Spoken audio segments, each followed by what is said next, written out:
Celine's hands trembled as she stared at the pudding of saliva glistening on the marble floor. The restaurant had gone completely silent. Every patron, every server, every soul in Dante Romano held their breath. Gabrielle Anderson stood above her, diamonds dripping from her wrists, a cruel smile twisting her perfectly painted lips. "Clean it," Gabrielle hissed, her voice sharp enough to cut glass. "With your bare hands." Celine felt tears burning behind her eyes, but she refused to let them fall. She had endured worse. She had survived worse. She was about to kneel, about to sacrifice the last shred of her dignity for the job she desperately needed when the main doors burst open.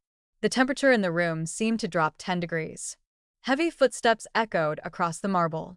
Celine didn't need to look up to know someone powerful had entered. She could feel it in the way every person in the restaurant turned to stone, in the way Gabrielle's smile faltered, in the way the air itself seemed to bow. "What?" a male voice said low and lethal. "Is happening here?" Celine finally raised her eyes. The man standing 15 feet away wore a tailored black suit that probably cost more than her yearly salary. Dark hair perfectly groomed, a jaw so sharp it could have been carved from marble. But it was his eyes that made her breath catch. Dark, dangerous, and currently fixed on the spit at her feet with an expression of absolute fury. She had no idea who he was. She had no idea her entire life was about to change.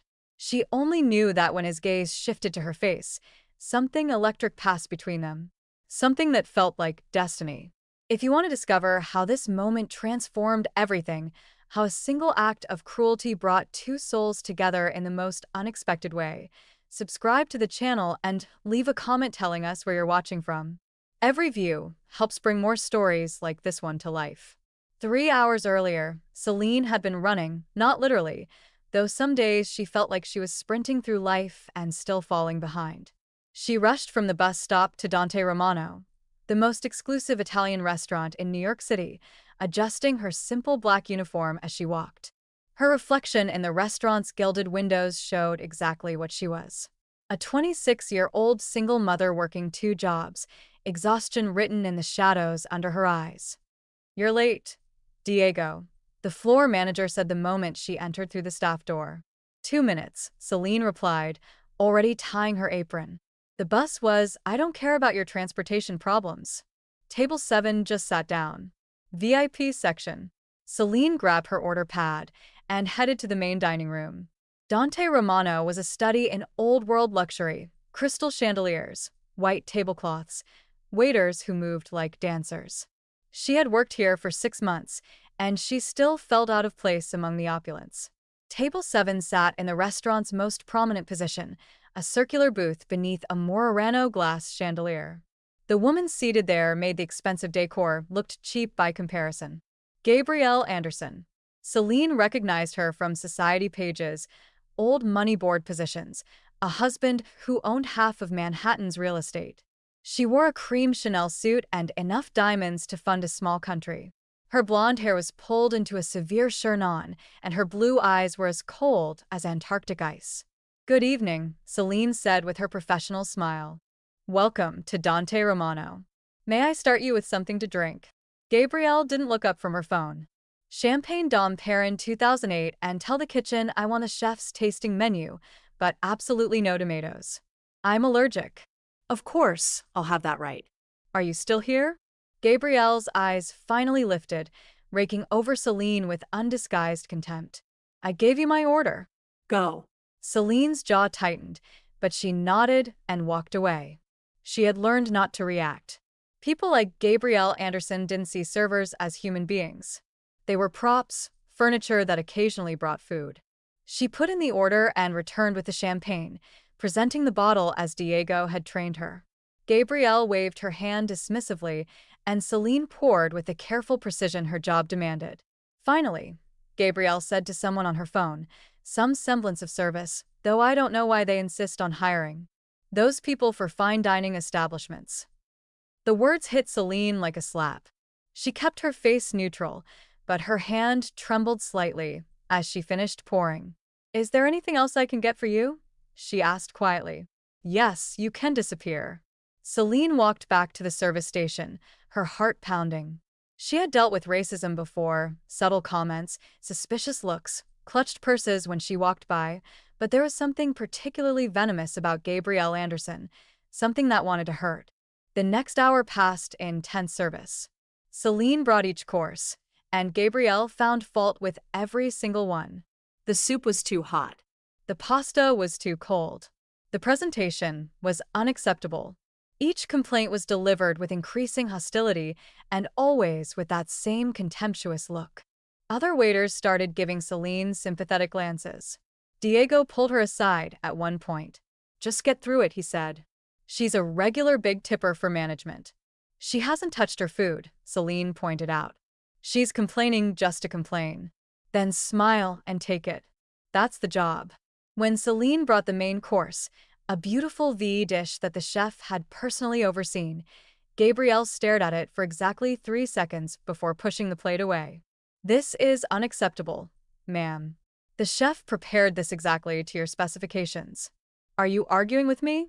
Gabrielle's voice rose, drawing attention from nearby tables. "Are you seriously arguing with me?" "No, I'm just, you people always have excuses. Always trying to talk back instead of doing your jobs properly." Gabrielle stood up, her chair scraping loudly against the marble floor. "I want to speak to the owner now." The restaurant had gone quiet. Celine felt every eye on them, felt the weight of humiliation pressing down on her shoulders. But before she could respond, before Diego could rush over to smooth things over, Gabrielle did something unthinkable. She leaned forward and spit. The saliva landed directly at Celine's feet, a deliberate act of degradation. "Clean it," Gabrielle said loud enough for everyone to hear. "With your bare hands. Maybe that will teach you some respect." The world seemed to stop. Celine stared at the puddle on the floor, her mind blank with shock. She had never been treated like this, like she was less than human, like she was nothing. She could walk away. She should walk away. But she thought of her daughter Ava waiting at home with a neighbor. She thought of the medical bills still unpaid from Ava's asthma attack last month. She thought of the eviction notice she had barely managed to prevent. She was about to kneel when the doors burst open. The man who entered commanded attention without saying a word. He was tall, broad-shouldered, moving with a predator's grace. His black suit was impeccable, his dark hair swept back from a face that belonged on magazine covers.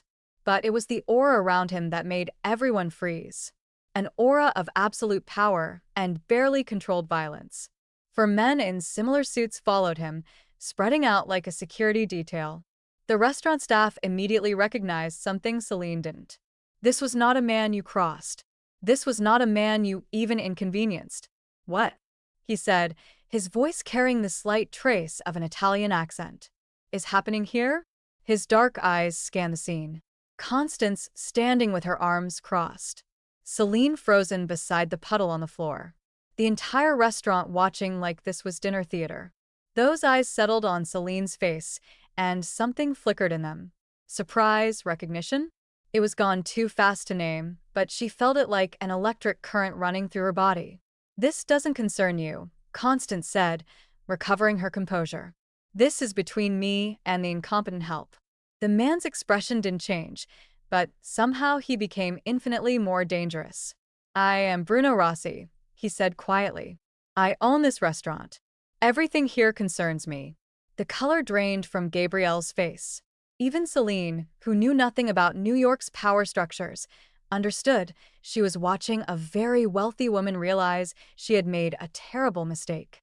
Bruno Rossi. The name sent whispers through the dining room.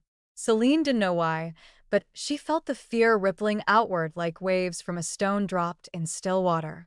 "Mr. Rossi," Gabrielle said, her tone completely changed. This waitress was completely unprofessional, and you were simply what?" Bruno walked forward, each step measured and deliberate. "Please enlighten me. What were you simply doing?"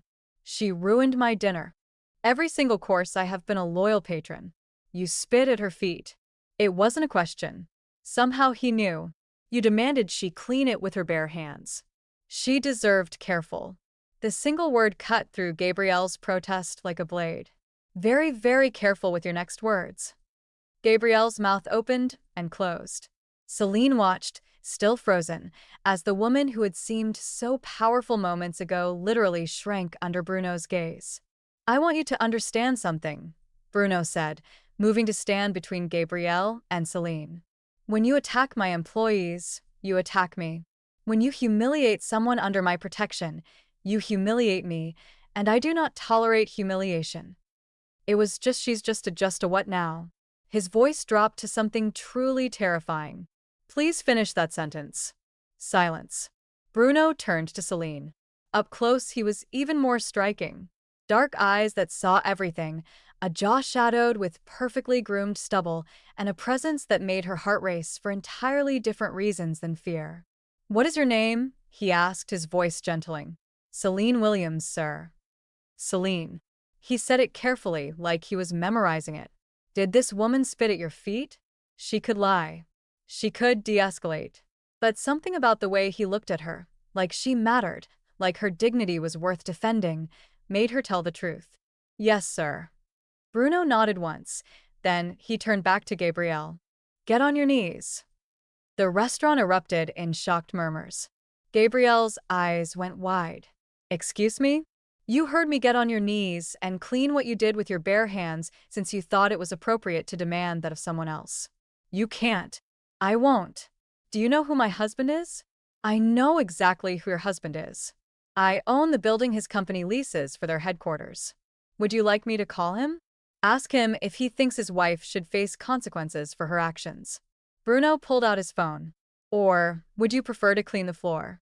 Gabrielle looked around desperately, but every eye in the restaurant was either sympathetic to Celine or terrified of Bruno. She had no allies here, no escape. This is insane, she whispered. This is justice, Bruno corrected. You have 5 seconds to begin, or I make a phone call that will cost your husband everything he's built. 1, 2. Gabrielle dropped to her knees. The proud, cruel woman who had degraded Celine knelt on the expensive marble floor of Dante Romano and cleaned her own spit with her bare hands.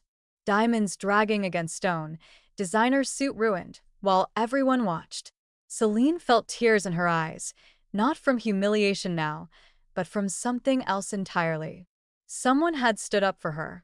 Someone had seen her as worthy of protection. When Gabrielle finished, Bruno spoke again.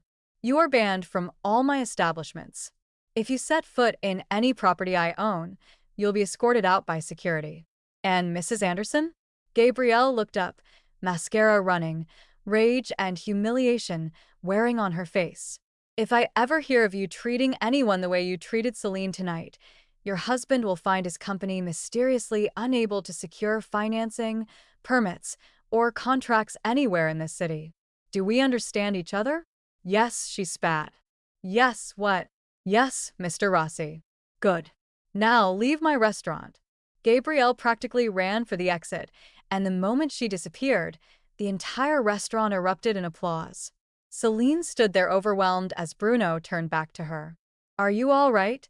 He asked quietly, and the genuine concern in his voice nearly undid her. Yes, thank you. No one has ever. You don't need to thank me for basic human decency.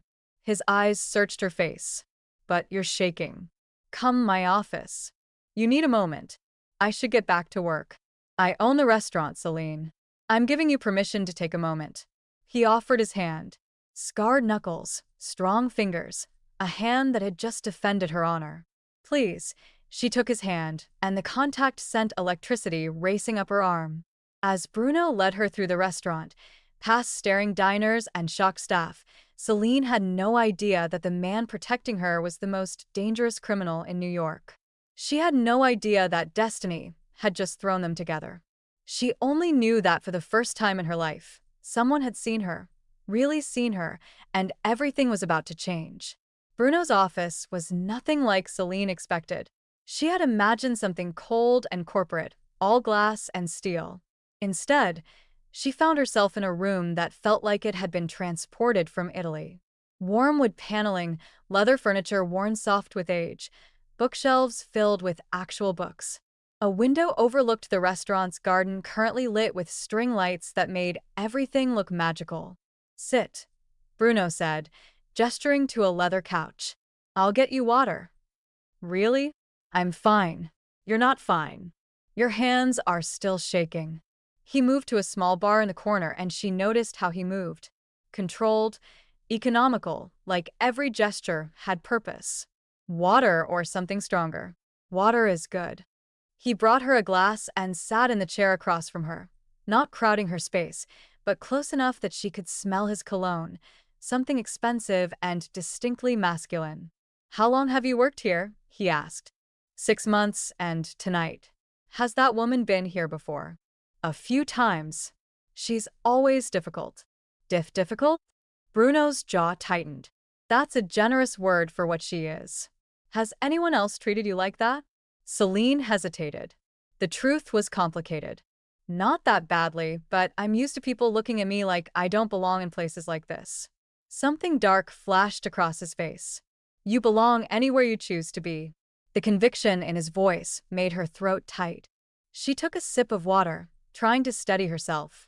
Now that the adrenaline was fading, she was starting to really see him. The sharp intelligence in his dark eyes. The way he seemed to take up all the oxygen in the room without trying. The scar that cut through his left eyebrow. A small imperfection that somehow made him more devastating. Why did you do that? She asked quietly. For me, because it was right. Most people don't stand up for waitresses against wealthy customers. I'm not most people. He leaned forward, elbows on his knees. And you're not just a waitress. You're a person who deserves respect. That woman forgot that basic truth. So, I reminded her. Celine felt tears threatening again. She was so tired of being strong all the time, so exhausted from holding everything together.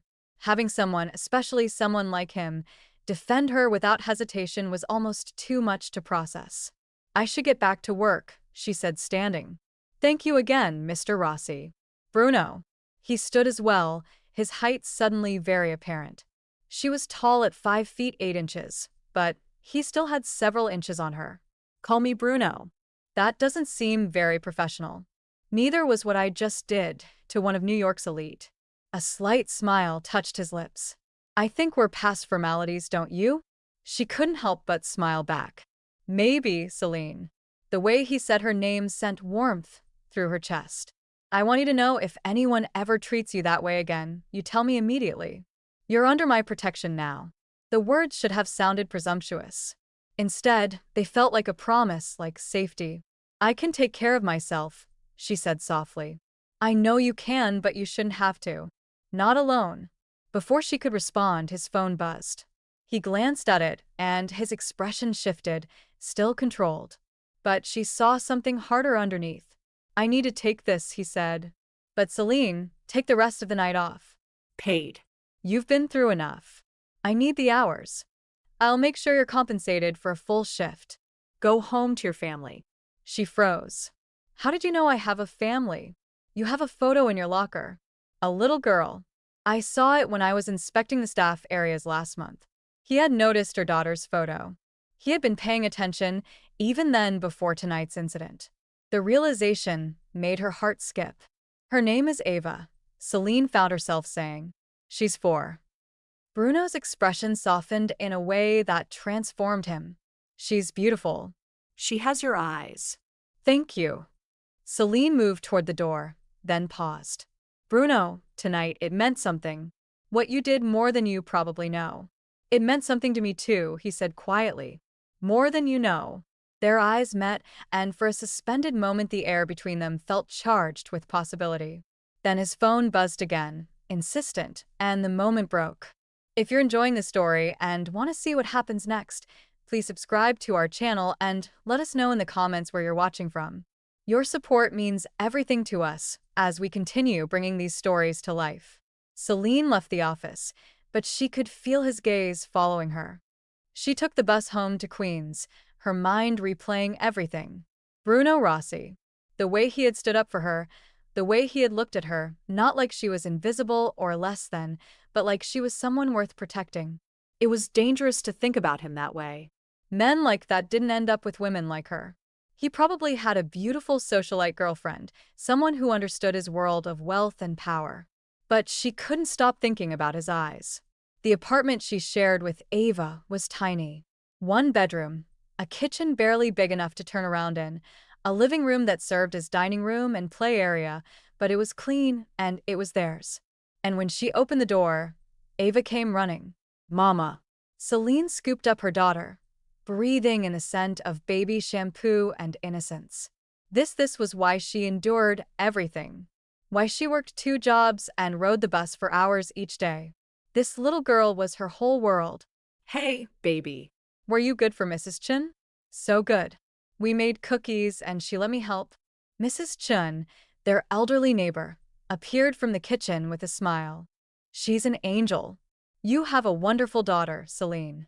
After Mrs. Chun left, and Ava was tucked into bed, Celine sat in the dark living room, exhausted, but too wound up to sleep. Her phone buzzed, a text from an unknown number. This is Bruno. Diego gave me your number. I hope that's all right. I wanted to make sure you got home safely. Her heart jumped. She stared at the message, fingers hovering over the keyboard. I'm home. Thank you again for tonight. You don't need to keep thanking me. Sleep well, Celine.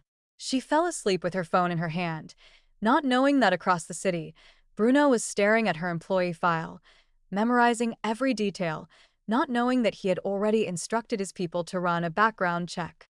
Not because he didn't trust her, but because he needed to know if anyone had hurt her before, if there were other threats he needed to eliminate, not knowing that the city's most powerful crime lord had just decided she was his to protect. The next morning, Celine arrived at Dante Romano for her shift to find chaos. Flowers everywhere, not just a few arrangements, but hundreds of roses in every shade, filling the staff room like a garden had exploded. What is this? She asked one of the other servers. They were delivered this morning, Maria said, eyes wide. All addressed to you. There's a card. Celine found the card attached to a massive arrangement of white roses. The handwriting was strong, decisive, for enduring what you should never have had to endure. For your grace under pressure. For being remarkable. Her hands trembled as she touched the petals. This was too much. Way too much. Diego appeared looking flustered. Mr. Rossi wants to see you in his office now.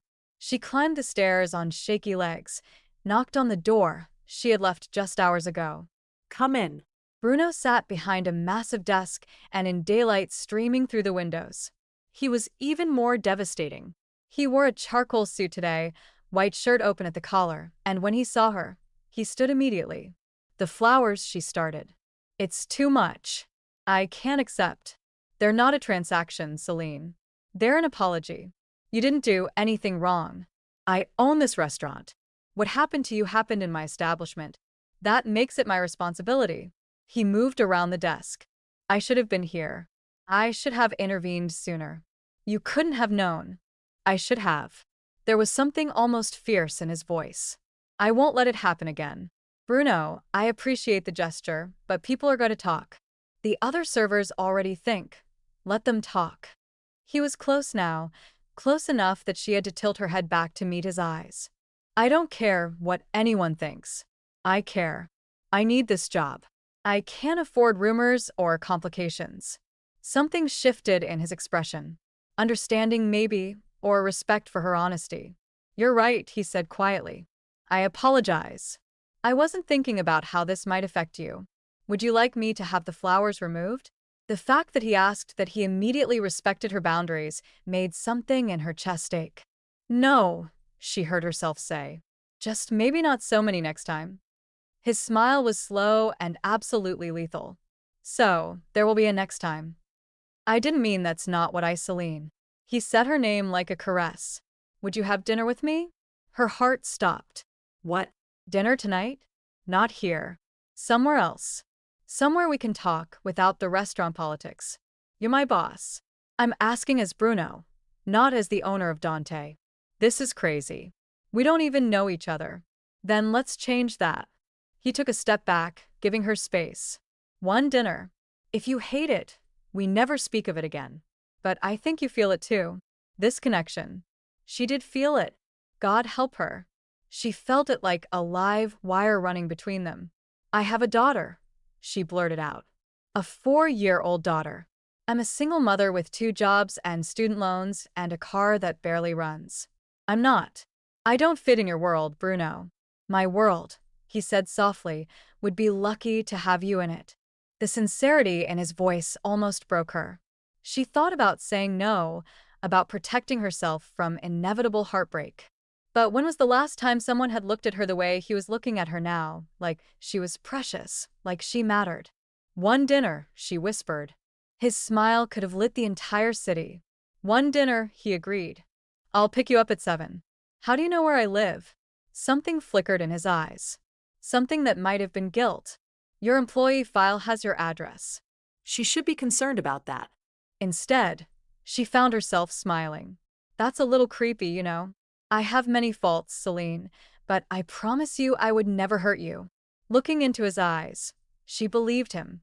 She had no idea that Bruno had spent the entire night researching her, that he knew about her student loans from nursing school. She'd never finished. That he knew her daughter's father had abandoned them before Ava was born. That he had already transferred money to cover her overdue utility bills anonymously through a charity fund. She had no idea that the city's most dangerous man had already decided she was his, and she definitely had no idea that in 3 hours someone would try to kill her, and Bruno would discover just how far he was willing to go to keep her safe. The attack came during her lunch shift. Celine was clearing tables in the main dining room when the first gunshot shattered the afternoon calm. The sound was impossibly loud, a crack that made her drop the plates she was holding. Ceramic exploding across marble. Screaming erupted. People dove under tables. More shots rang out. Rapid-fire professional coming from the kitchen. Celine's training from the rough neighborhood where she grew up kicked in. She dropped to the floor, crawling toward the nearest cover. Her heart hammered against her ribs. All she could think was, I have to get home to Ava. I have to survive this for Ava. Everyone down, someone shouted. This is a message for Bruno Rossi. Oh God, this wasn't a random robbery. This was targeted. This was about Bruno. Celine pressed herself against the wall behind a structural column, trying to make herself invisible. Through the chaos, she could see 3 men in black tactical gear moving through the restaurant, weapons raised. They weren't shooting at random. They were looking for something. Someone. Where is he? One of them yelled at a terrified server. Where's Rossi? Not here, the server sobbed. He's not here. The gunman pistol whipped him, and the server dropped. Celine bit back a scream, pressing her hand over her mouth. Then we sent him a message. The leader turned, scanning the room with cold eyes. Which one of you means something to him? Silence. Terrified silence. Then his eyes locked on Celine. You. He started walking toward her. You're the one from last night. The waitress, he defended. No, no, no, no. Celine tried to run, but he was faster. His hand locked around her arm, yanking her upright. The gun pressed against her temple, cold metal against her skin. Call him, the gunman ordered, shoving a phone at her. Tell Rossi that Tony Greco has his favorite waitress. Tell him if he wants her back. He comes alone to the old brewery on Hudson. 1 hour. I don't have his number. Liar. Everyone knows he gave you his personal line. Call him now. With shaking hands, Celine pulled out her phone, found Bruno's contact, hit dial. He answered on the first ring. Celine. Bruno. Her voice broke. I'm sorry. They made me call. The gunman ripped the phone away. Rossi, we have your girl. Old brewery, Hudson Street. 1 hour alone, or we paint the walls with her brain. Tony sends his regards. He ended the call and smiled at Celine. Now we wait. They dragged her out through the kitchen, past the terrified staff into a black van waiting in the alley. Celine fought, but there were 3 of them, and 1 of her. They zip-tied her wrists, threw her in the back. As the van pulled away from Dante Romano, all Celine could think was, Ava, who will take care of Ava? The old brewery was exactly what it sounded like. Abandoned industrial building in a part of Hudson Street that time had forgotten. They dragged Celine into a large open space that smelled of mold and decay, threw her into a chair, secured her ankles. He'll come, the leader, Tony's man said confidently. Bruno Rossi doesn't let anyone take what's his. I'm not his, Celine said through gritted teeth. We barely know each other. Yeah, then why did he ban Gabrielle Anderson from all his properties? Why did he send you enough flowers to fill a funeral home? Why did every person in his organization get a message this morning that you're under his protection? The gunman laughed. You might not know what you are to him, sweetheart, but everyone else does. Celine's mind reeled. Protection organization. What exactly did Bruno do?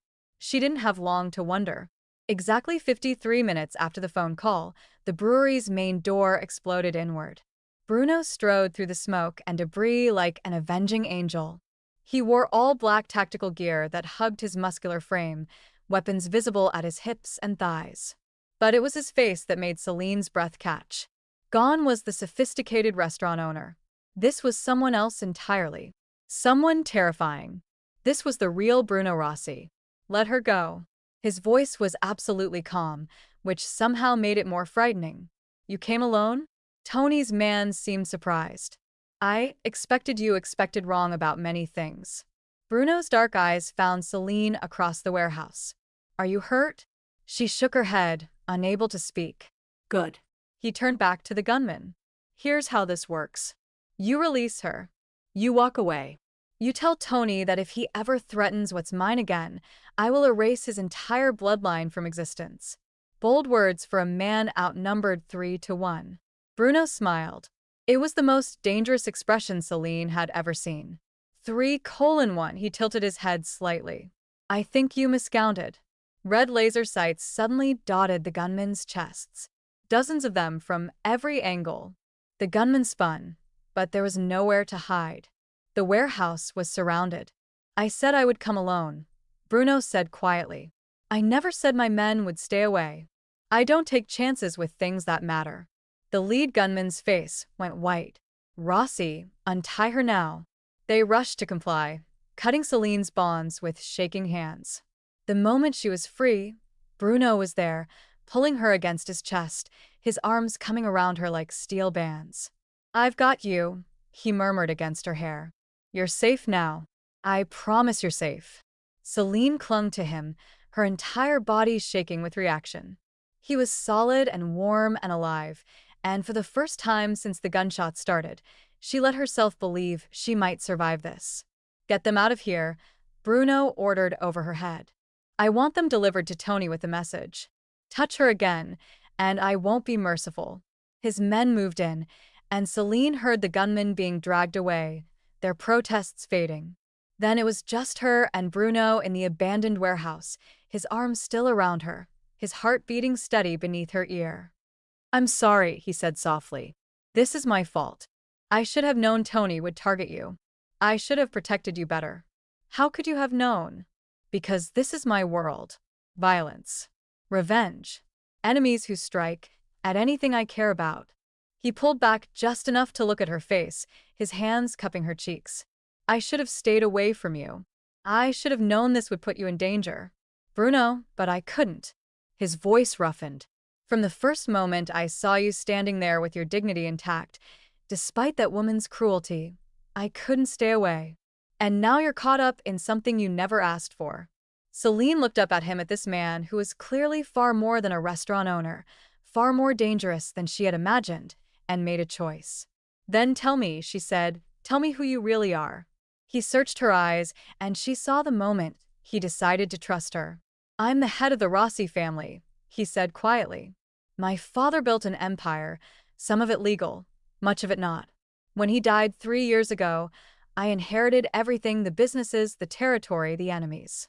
I run the most powerful organized crime syndicate in New York. The word should have terrified her. Instead, she felt a strange sense of things clicking into place. So last night, she said slowly, when you made Gabrielle Anderson kneel, I meant every word. She disrespected you in my territory that demands consequences. And the flowers, those were just because I wanted to see you smile. Despite everything, the kidnapping, the fear, the revelation that she was apparently in love with a mobster, Celine laughed. The sound was borderline hysterical, but genuine. This is insane, she said. This whole situation is completely insane. I know. Bruno's thumb brushed across her cheekbone. And you should run. You should take Ava and disappear somewhere I can't find you. Live a normal life far away from this darkness. Should I? Yes. Are you going to let me? His jaw tightened. No. God help me. No. I'm too selfish for that. I'll protect you and Ava with everything I have, but I won't let you go. Celine should have been horrified by his possessiveness. Instead, she felt safe, cherished, seen. I need to get home to my daughter, she said softly. She'll be worried. I'll take you and Celine. I'm assigning security. 2 of my best men watching your apartment, escorting you to work. Non-negotiable. That seems excessive. Tony won't stop until I make him. Until that happens, you're in danger. Please let me keep you safe. Looking into his eyes, seeing the genuine fear there, fear for her, Celine nodded. Okay, but Bruno, when this is over, when it's safe, we need to talk, really talk, about what this is between us. His smile was soft, almost vulnerable. It's everything to sorrow. At least it is for me. He kissed her forehead, gentle despite his dangerous hands, and Celine felt her world tilt on its axis. She had come to New York for a fresh start, for a better life for Ava. She had never expected to fall for a man like Bruno Rossi. But as he led her out of the warehouse, his hand protectively on her back, she realized something. Destiny didn't ask permission. It simply arrived, unexpected and undeniable, and changed everything in its wake. The safe house was not what Celine expected. She had imagined some industrial building with armed guards and security cameras.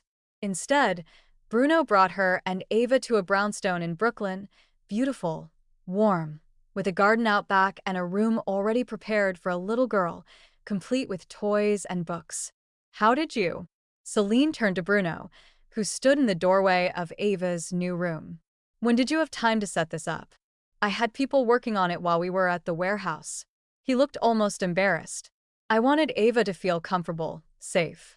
Ava, currently examining a dollhouse that probably cost more than Celine's monthly rent, seemed thrilled with the arrangement. She had taken to Bruno immediately, partly because he treated her with gentle respect, but mostly because he had told her she could call him Mr. Bruno and he would teach her Italian words. Bella, Ava said now, testing out her new vocabulary. That means beautiful. Sadamiment, Bruno confirmed, smiling. You're a natural. Watching them together did something to Celine's heart. Ava's father had never wanted her. Had disappeared the moment Celine's pregnancy test came back positive. Seeing this powerful, dangerous man crouch down to show her daughter how to arrange the dollhouse furniture with such careful patience, it was almost too much. Can I talk to you? Celine said quietly. Alone? Bruno nodded and followed her into the hallway. The moment they were out of Ava's earshot, Celine turned to face him. This is too much. The house, the room, the security guards outside. It's necessary. Bruno, I can't afford any of this. I can barely make rent on my apartment. You're not paying for this. He said it like it was obvious. This is my responsibility. I brought danger into your life. No. Celine cut him off. That man Tony, he targeted me because of you, but I made the choice to answer your call. I made the choice to have dinner with you. I'm not some damsel who needs rescuing. I know you're not. Bruno stepped closer. Celine, you're the strongest person I've ever met. But strength doesn't mean you have to carry everything alone.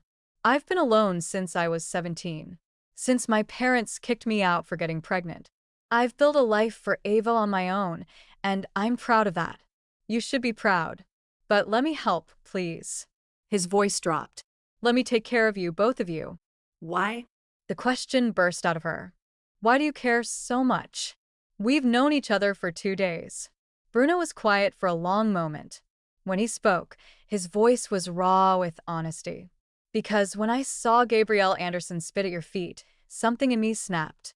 I've seen violence. I've ordered men killed. I've done terrible things in my life. But watching someone try to humiliate you, to break your spirit, he shook his head. I couldn't stand it. And then when I talked to you, when I saw your strength and your grace, and the way you loved your daughter, I knew. Knew what? that you were going to change everything. He reached out slowly, giving her time to pull away, and cupped her face. I don't believe in love at first sight.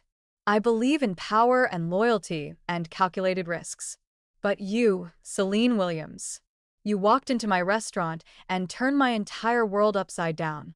Celine's breath caught. Bruno, I know it's fast. I know it's crazy, but I haven't felt this way since.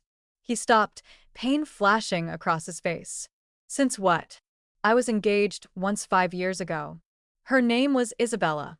She died in a car accident meant for me. The words were flat, emotionless, but Celine could see the guilt in his eyes.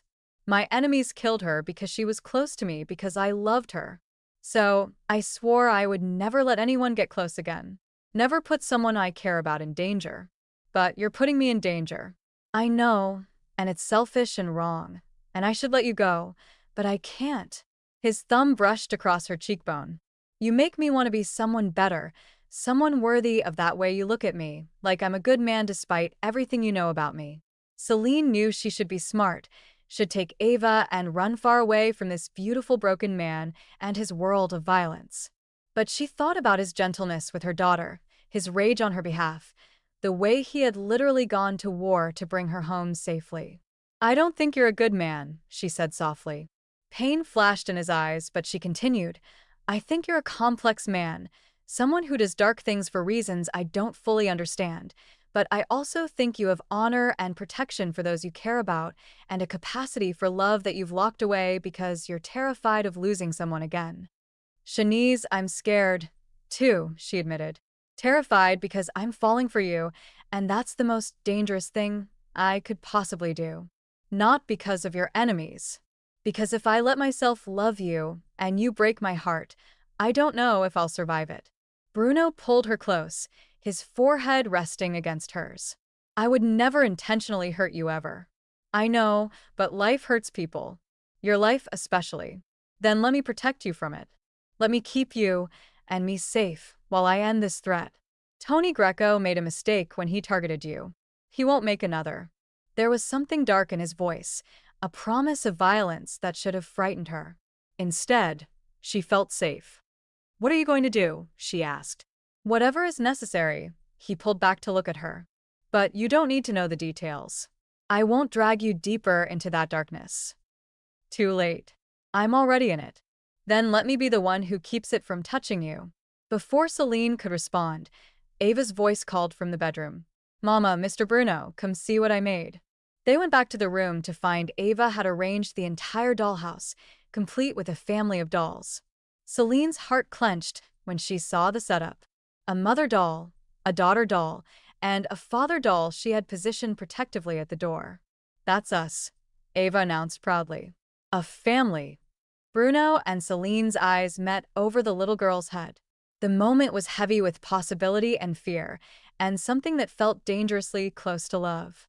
Yes, Bruno said softly, crouching down to Ava's level. A family. And despite everything, the danger, the uncertainty, the absolute insanity of the situation, Celine felt her heart open to the possibility. That night, after Ava was asleep in her new room, Celine found Bruno on the brownstone's roof terrace. He stood at the railing looking out over Brooklyn, a glass of whiskey in his hand. Can't sleep? She asked, joining him. I don't sleep much. He offered her the glass. Old habit from when sleeping meant being vulnerable. She took a sip. Expensive, smooth, burning warmth down her throat. Tell me about Isabella. Bruno was quiet for so long she thought he wouldn't answer. Then she was the daughter of my father's attorney. Good family, proper Italian heritage.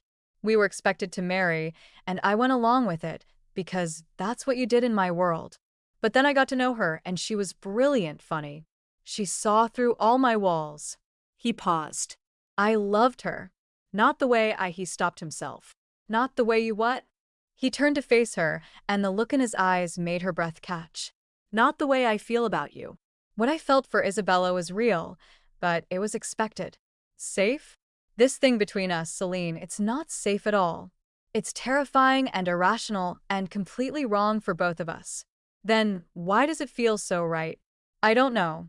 He set down the glass and took her hands. All I know is that when I thought Tony might hurt you, when I imagined him taking you away from me, I would have burned the entire city to get you back. I would have started a war. I would have done anything. That should scare me. But it doesn't. No, she admitted. It doesn't. Maybe that makes me crazy. If you're crazy, then we both are. He lifted one of her hands to his lips, pressing a kiss to her knuckles. Stay with me. Not just until the Tony situation is resolved. Stay. Bruno, I know it's too soon. I know you need time, but I need you to know I'm all in completely. You and me are your mine to protect now, mine to care for, and if you'll let me, mine to love. Celine felt tears sliding down her cheeks. I have so many questions about your business, your life, what keeping us safe really means. Ask me anything. I'll tell you the truth, even if it's ugly. Will you kill Tony? He didn't hesitate. Yes, because he threatened me. Because he threatened what's mine. Because he needs to understand that there are consequences for crossing the Rossi family. Because as long as he breathes, you're in danger. The honesty should have horrified her. Instead, she appreciated it. No lies, no sugarcoating. Will it ever be safe? She asked. Will there always be another Tony? I can't promise you perfect safety. My world is violent, but I can promise you that I will spend every day making it safer, that I will protect you and Ava with everything I have, that any threat to you becomes my #1 priority. He cupped her face. I can't give you normal Celine, but I can give you protection, loyalty, and a love that will never waver. What about Ava? She's 4. She doesn't understand this world. Then we protect her from it. We give her the best schools, the best life. We make sure she never knows the darkness unless absolutely necessary. His voice roughened. I would die before I let anything hurt that little girl. She's part of you, which makes her part of me now. Celine closed her eyes, overwhelmed. This was happening so fast, too fast. But she had spent her entire life being practical, being safe, protecting herself. And where had it gotten her? Working 2 jobs, struggling to survive alone. Maybe it was time to take a risk. Maybe it was time to let someone in. I need time, she said, to adjust, to understand what this life means. But Bruno, I'm not running. Not yet. His smile was brilliant, transforming his harsh features into something beautiful. Not yet is enough. For now, it's enough. He kissed her then, soft and careful, like she was precious, like she was something worth cherishing.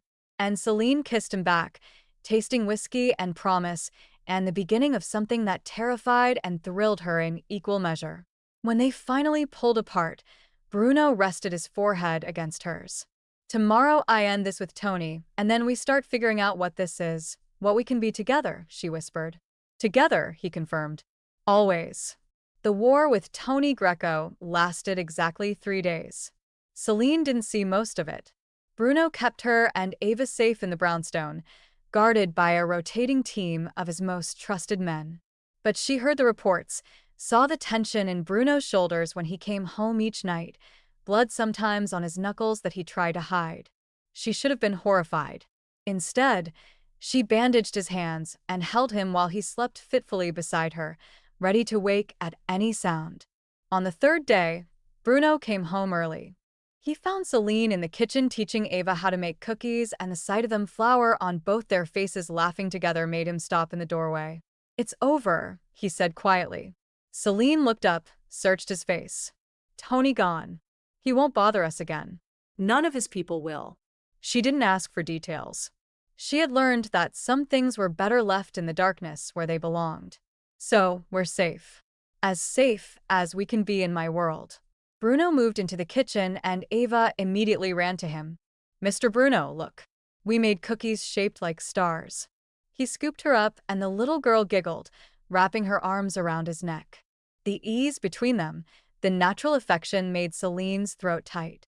Beautiful stars for beautiful girls, Bruno said, setting Ava down. Can I try one? While Ava carefully selected the best cookie for him, Bruno's eyes found Celine's across the kitchen. The look he gave her was full of promise and heat and something deeper. I need to talk to your mama for a minute, he told Ava. Can you finish decorating those cookies for me? Okay, I'll make them extra pretty. Bruno led Celine to the living room, closed the door. The moment they were alone, he pulled her into his arms. I love you, he said. No preamble, no hesitation. I know it's fast and crazy and probably the worst idea for both of us, but I love you, Celine Williams. I love your strength and your kindness and the way you love your daughter. I love how you see me, really see me, and don't flinch. I love every single thing about you. Celine felt tears sliding down her cheeks. Bruno, you don't have to say it back. I know you need time, but I needed you to know. I needed you to understand that this isn't temporary for me. You're it. You and Ava, you're my family now. I love you, too, she whispered, the words tumbling out before she could stop them. I'm terrified, and it's insane. And I still don't fully understand your world, but I love you. I think I loved you from the moment you made Gabrielle Anderson kneel, from the moment you saw me as someone worth protecting. His kiss was fierce, claiming, full of relief and passion and promise. When he finally pulled back, they were both breathing hard. Marry me, he said. Celine laughed, the sound slightly hysterical. We've known each other for less than a week. I don't care. I know what I want. I want you beside me. I want to wake up with you every morning. I want to be there for Ava's first day of school and her graduation and everything in between. I want to build a life with you, Bruno. This is crazy. The craziest thing I've ever done was walk into my restaurant that night, and it led me to you. He pulled a small box from his pocket, and Celine's heart stopped. The ring inside was beautiful, a simple diamond on a platinum band, elegant and understated and perfect. I had it made today. Bruno said, while I was ending the war with Tony, all I could think about was coming home to you, making this official, giving you and Ava everything you deserve. He dropped to one knee and Celine started crying in earnest. Celine Williams, will you marry me? Will you let me spend the rest of my life protecting you, loving you, being the man you and Ava deserve? She should say no should take more time. Should be practical and smart and careful like she had been her entire life. Instead, she said yes. The smile that broke across Bruno's face was pure joy. He slipped the ring onto her finger, stood and kissed her until she was dizzy. I promise you, he murmured against her lips. I will spend every day making you happy, making you safe, loving you both. The kitchen door burst open and Ava ran in. Cookies forgotten. Why is Mama crying, Mr. Bruno? Did you make Mama sad? Bruno scooped up the little girl, including her in their embrace. Happy tears, Piccolola.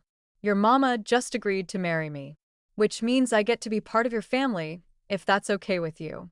Ava's eyes went wide. Really? You're going to be my daddy? Bruno's voice was thick with emotion. If you'll have me. Ava threw her arms around his neck. I always wanted a daddy. Over the little girl's head, Celine and Bruno's eyes met. This was it. This was the moment their lives changed forever. From individual survivors to a family bound by love and protection and destiny. 2 years later, Celine stood in the garden of their home, not the Brooklyn brownstone, but the estate in Westchester that Bruno had insisted on buying for proper security and room for Ava to play, and watched her daughter chase butterflies through the flowers. So much had changed. She no longer worked at Dante Romano. Bruno had insisted she didn't need to work at all. But she had gone back to nursing school, was now working at a children's hospital because helping people was part of who she was. Ava attended the best private school in the state, spoke Italian fluently, and had wrapped Bruno around her little finger completely. He taught her about honor and loyalty, took her for gelato every Saturday, and fiercely protected her from the darker aspects of his business. Gabrielle Anderson had tried to spread rumors about Celine, how she had trapped Bruno, how she was unsuitable for his position. Bruno had shut that down with a single phone call to Gabrielle's husband, and the woman hadn't spoken publicly since. The wedding had been small, just close family and Bruno's most trusted associates. Celine had worn a simple white dress and had never felt more beautiful than when Bruno looked at her like she was his entire world. Life wasn't perfect. There were still threats, still moments when Bruno came home with blood on his hands and secrets in his eyes. But he always came home, always held her, always chose them. Mama, Ava called. Now, come see the butterflies. Celine was about to respond when arms wrapped around her from behind and Bruno's familiar scent enveloped her. Bellemere, he murmured against her neck. You look happy. I am happy. She turned in his arms, reached up to cup his face. You made me happy. You made me human again, he countered. You and me. You gave me something worth protecting, worth being better for. Any regrets? She asked softly. Only that I didn't find you sooner. He kissed her forehead. Though I think we found each other exactly when we were supposed to. Destiny doesn't apologize for its timing. Destiny, Celine repeated, thinking about that night in the restaurant about spit on marble floors and a man who had seen her as worthy of protection. I didn't believe in destiny before you. And now I know that sometimes the universe puts exactly the right person in exactly the right place at exactly the right time, and everything changes. Bruno pulled her closer, and Ava ran over to join them, completing their circle. A family built from darkness and light, from violence and protection, from a chance encounter that changed everything. Celine had gone to Dante Romano looking for a job. She had found a destiny instead, a love that defied logic, a family that defied expectations. And as she stood in the garden with the two people who meant everything, she knew with absolute certainty she would make the same choice again every single time. Because some love stories don't follow the rules. Some love stories are written in protection and care, in justice and destiny, in the space between darkness and light. This was theirs, and it was perfect. This story has reached its end. Thank you all for following this story. If you enjoyed it, if you felt the connection between Celine and Bruno, please write in the comments where you're watching from and share your thoughts about the story. And don't forget to like, subscribe, and share this video as your support is important for me to continue creating content. Until next time.